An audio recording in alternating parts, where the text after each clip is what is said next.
Okay. Ano? Wow! Ayan siya, bumati ka muna, baby. Ayun, oh, ayun.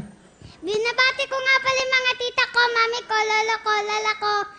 Tita, mami, sana nanonood po kayo ngayon. Nandito na po ako sa Wawawin. Artista na ako.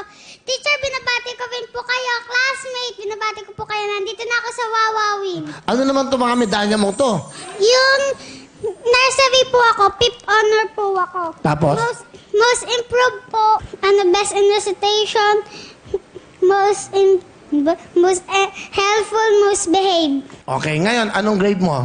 Grade 3 na po. Okay. Wow. Ano ba ang pangarap mo? Mangarap ko po maging teacher. Kamukha ni Syla, teacher din. Oh. Bakit teacher? Ba't gusto yung mga bata teacher? Kasi po gusto ko po maturuan yung mga ibang bata kasi po ganun din po naman yung ginawa sa akin.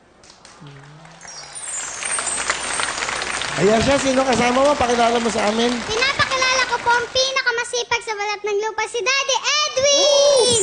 Tayo po talaga rito kay Will. Bali si tatay mo. Magandang hapon po. Ganda nga po. Siya ang tatay mo? Hindi po. Stepfather ko lang. Ah, stepfather mo siya. Ah, okay. So parang ikaw ang pangalawang ama. Gaya Apo. siya. Ano gusto mo sabihin? Yes siya, salamat. Unang-una salamat nga pala sa pagturing mo sa akin kahit di kita tunay na anak. Nirespeto mo ako. Lahat na sinasabi ko talagang pinahalagaan mo. Thank you, Nak. Sana pagpatuloy mo yung mga magandang pinag-umpisahan mo. Huwag kang mag-alala. Dito lang kami na mga mo. Mahal na mahal kita. Salamat po. Ayan siya. Ano gusto mo sabihin kay papa mo? Mahal na mahal din po kita. Daddy. Salamat.